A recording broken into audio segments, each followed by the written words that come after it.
Anybody says they weren't scared when they were there is a fool or a liar. Got a lot of friends there, a lot of young men.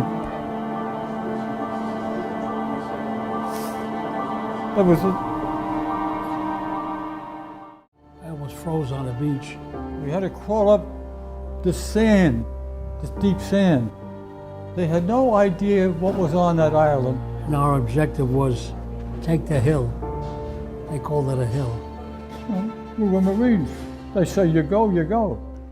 Iwo Jima is located about 750 miles from Tokyo and about 800 miles from Saipan, with 2 active runways and another under construction, a prized target to launch the bombing campaign against mainland Japan. Iwo Jima is a volcanic island that looks like a scab on the Pacific Ocean. Due to the lack of water, the scorching heat, it was a literal wasteland. Sulfur flatlands helped create a hell on earth, and in charge of that hell on earth was Lieutenant General Tadamichi Kuribayashi. He realized he had to move the beach defenses inland and let the Americans take the beach. He also knew that naval bombardment would destroy any beach defenses and would be a waste of resources. They also built a series of tunnels and caves that covered 11 kilometers of the island. They reached from one side of the island to the other. Unfortunately, the tunnel system was only 70% complete on the morning of February 19, 1945. For 72 days, the Navy pummeled Iwo Jima prior to February 19th, and during that time, the aerial reconnaissance and intelligence from those bombings didn't show any buildings or people on the island, but every day there were new defenses. The plan that was agreed to prior to the invasion by the Navy and the Marines was to have 10 days of heavy bombardment to soften the island even more. However, due to more important missions, the Navy gave only 3 days, with the third day starting at 06 on February 19, 1945. The Navy commenced one more barrage before the Marines arriving at the beach at 0902. The weather was perfect, the waves were small, which made landing on the beach relatively easy. And with the training, aerial assaults for the last 2 months, the Marines believed they could take the island in only 5 days. We were watching the landing from the flagship for the landing force. The worst part of it became apparent immediately. They allowed the first several waves, I think it was, it was at least 2 and probably 3 waves to get on the beach. So they had this concentration of Marines on the beach, and then they opened up. And they just knocked the devil out of us. Every round hit something or somebody. It was bad. I landed on beaches in Kwajalein and Saipan and Tinian, and I never saw bodies like that stacked on the beach. You know, you'd have to be a person here, a body there, but nothing like that. You had to pick your route through them. That's how bad it was. I was convinced there was no way that we were going to survive that. There are heavy defenses on the ridges overlooking this enemy plain. Ammunition that was falling upon us. Kuribayashi's plan was a success for now. The first day, 566 American soldiers were killed, 1,755 wounded, and 99 were so traumatized they could not fight anymore. This adds up to 8% of the total 31,000-man landing force. On the morning of February 23rd, a flag is raised, and Lou Laurie snaps a photo. It's a triumphant moment in the war. This is the first time an American flag is flown on Japan soil. As the first flag is flying, another bigger flag is being brought up Mount Suribachi. Sergeant Gnost and Joe Rosenthal were there to take the historic film and picture. It was only fate that secured Joe Rosenthal as a Pulitzer Prize-winning photographer, and his iconic photo that has been seen the world over as a sense of American pride and strength. Unfortunately, Sergeant Gnost and 3 of the flag raisers from the photo never left the island alive. And this also gave the Marines on the island a false sense that the battle would soon be over. In fact, it wasn't over for another 31 days.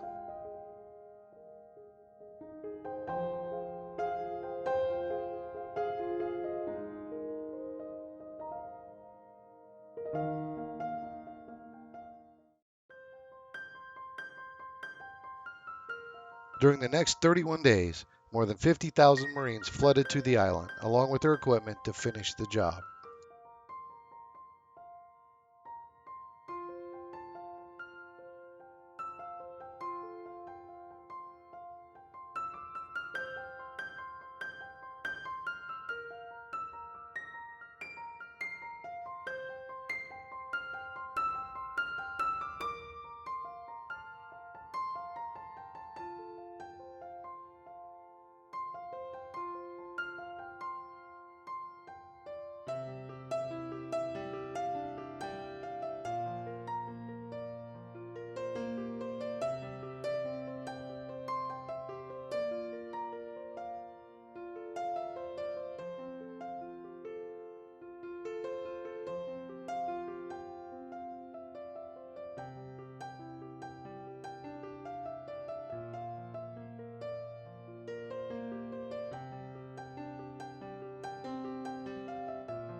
This is Staff Sergeant Alvin Josephi Jr., a United States Marine Corps combat correspondent speaking from Iwo Jima.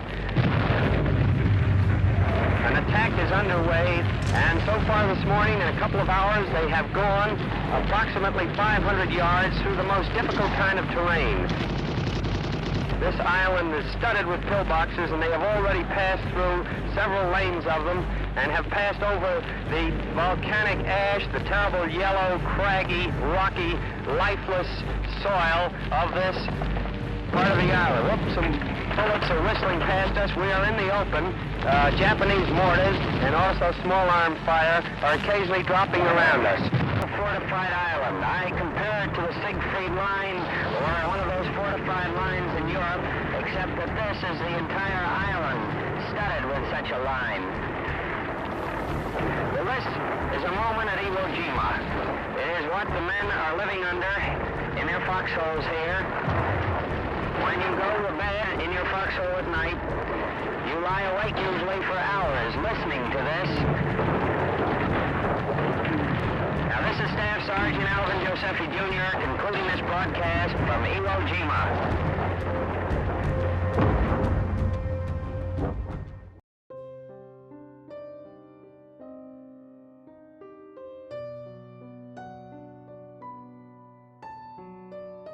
After the Marines took over the airfields, more than 2,000 B-29 bombers and 24,000 airmen were saved.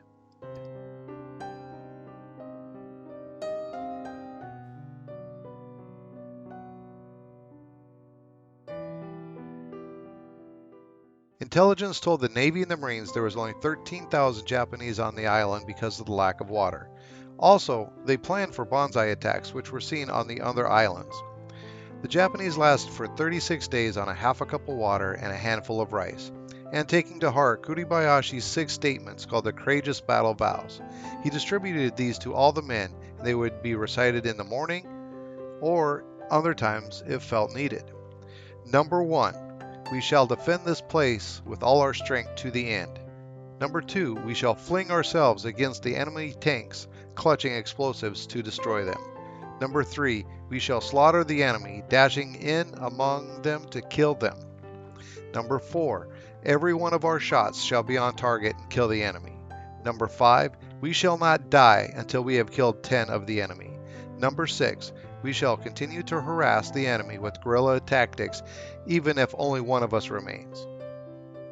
Because of these statements, 6,891 Marines were killed and 18,070 were wounded. There were 15 doctors and 195 corpsmen, along with 8 Coast Guard personnel that were also killed. Out of the 22,000 Japanese soldiers, almost 19,000 were either killed in battle or died from suicide. Only 216 were captured.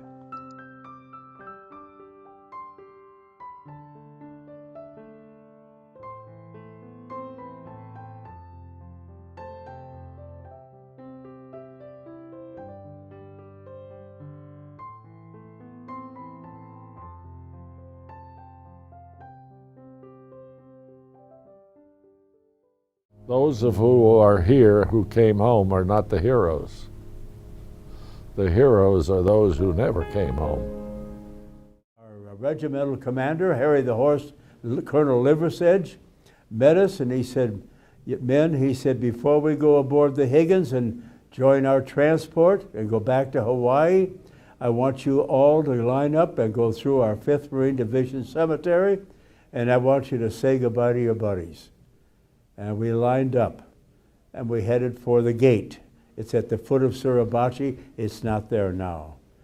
But one by one, we went through the gate, but I noticed ahead of me, it took a long time for them to get through the gate. When I finally reached it, I looked over on the left pole of the arch, and there was a K ration turned inside out, and it was tacked. And on that, I read, fellas, when you go home, tell the folks we did our best, that they may have many more tomorrows. Every Marine that read that broke down. We walked through the cemetery. We filed through. I saw 3 buddies that I went to school with. We all quit. We joined the Corps back in '42.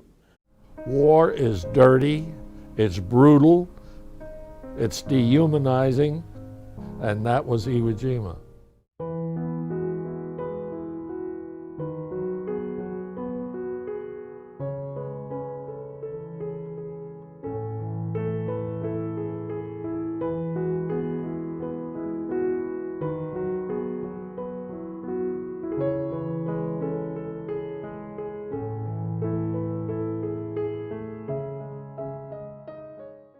We are former enemies, and now we're friends.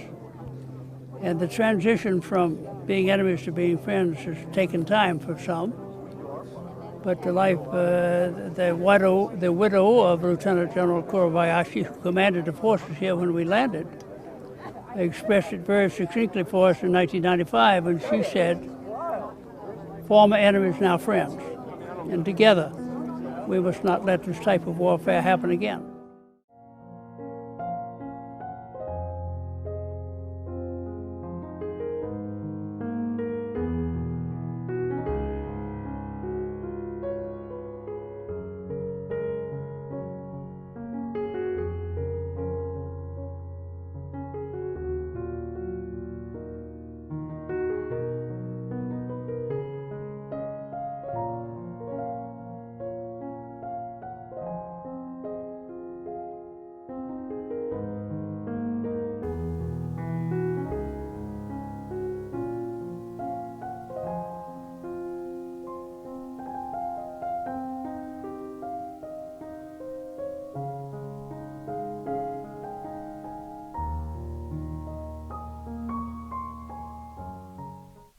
What we were learned about the Japanese, or what they learned about us, that war is an atrocity, that evil has to be wiped out, and we are not what we believe. We are all human beings, exactly the same, and there's evil in the world today, and we have to fight that evil to make sure that there's freedom for free-loving people in our world.